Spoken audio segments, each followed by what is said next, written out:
Hi. So we're going to be talking today about immigration. I wanted to present a few slides talking about both some facts and figures, and then also that are highlighted in one of the readings that you have, and then also some terminology about who they are.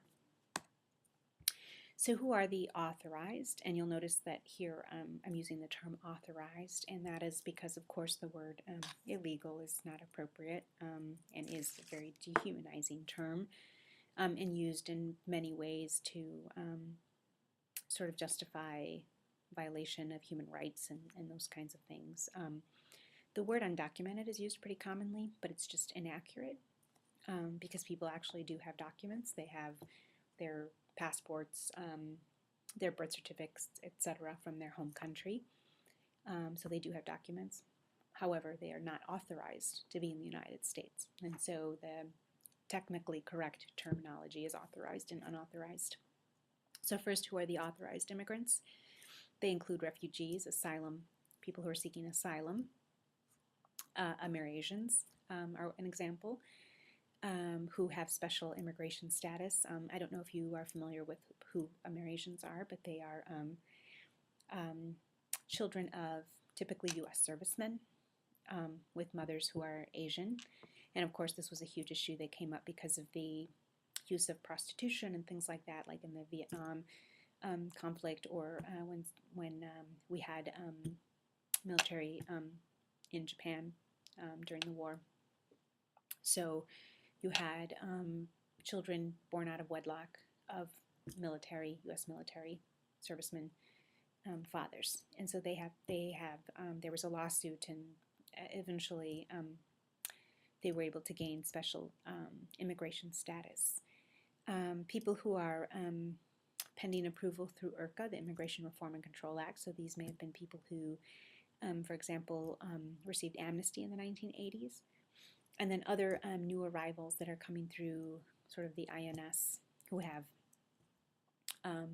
INS approval to immigrate to the United States, and then other people who are adjusting to legal permanent resident status, so they may have been unauthorized and through various mechanisms are able to legalize their status.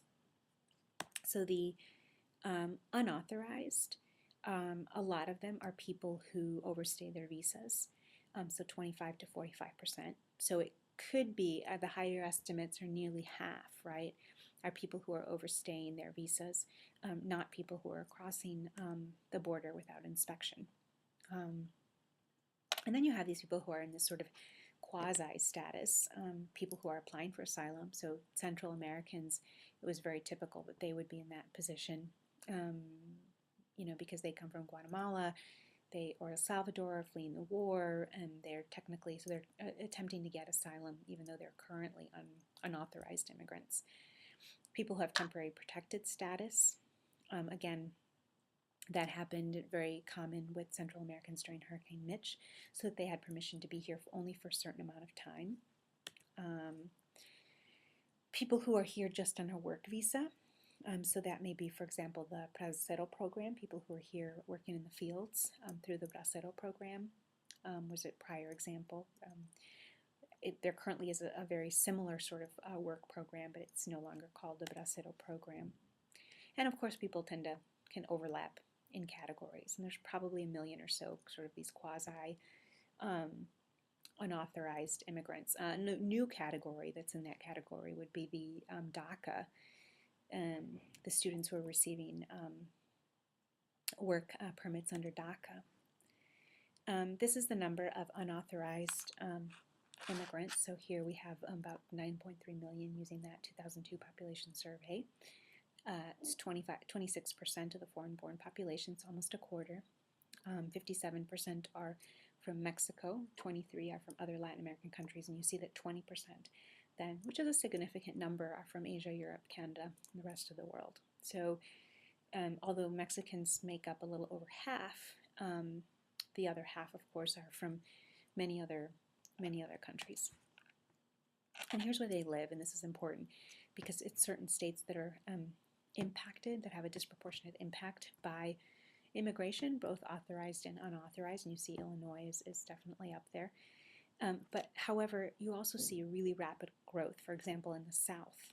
And although those states are still not at the level in terms of demographics and the numbers that these other states are, because of the rapid growth, that creates its own problems, because you have all of a sudden this new population that people are not used to, creating a lot of xenophobic attitudes, fear, and hence a lot of these very restrictive immigration policies that you see taking place in the South. And so that is, although those states don't have the numbers that these other states do at this point, just the fact that it's such a rapid growth, I think, is critical in understanding kind of the dynamics then in those states and what's happening. You see that the majority, 96% of unauthorized men are working. So these are working adults primarily. Unauthorized women work less, partially because they are concentrated, both men and women, in low-wage work, and just it doesn't pay for them to work if they have children. So it might be typical for a woman who is unauthorized potentially to stay home, caring for the children. Women do make up approximately 41% of the unauthorized population. I think a lot of times when people think about unauthorized immigrants, you're thinking primarily of men, but this is a pretty large share of women.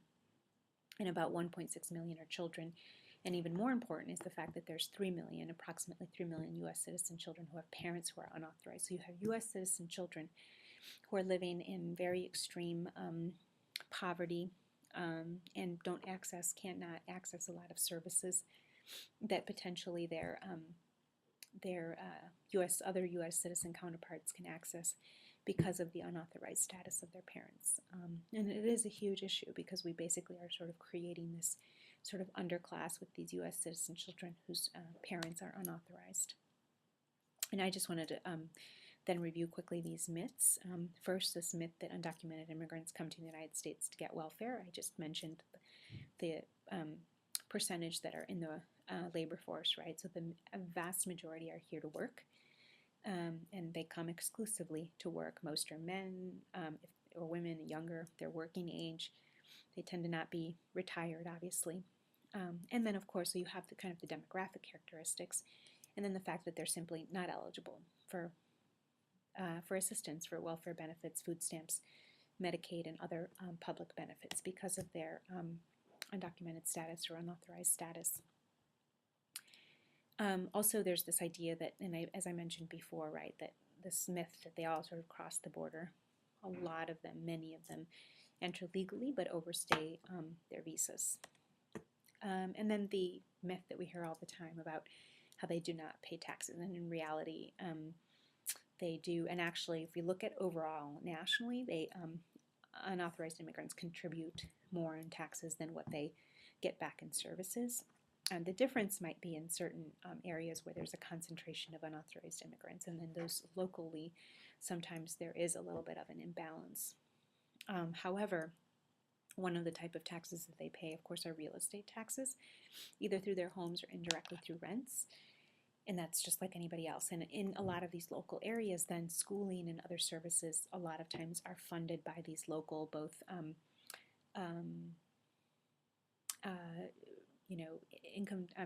real estate taxes as well as sales taxes.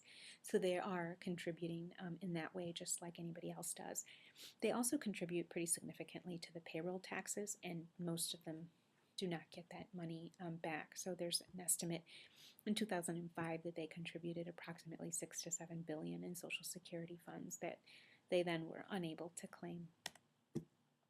Okay, so with that, I wanted to show this video, Lost in Detention, and then we have some questions and discussion on the Canvas site. Okay, thanks.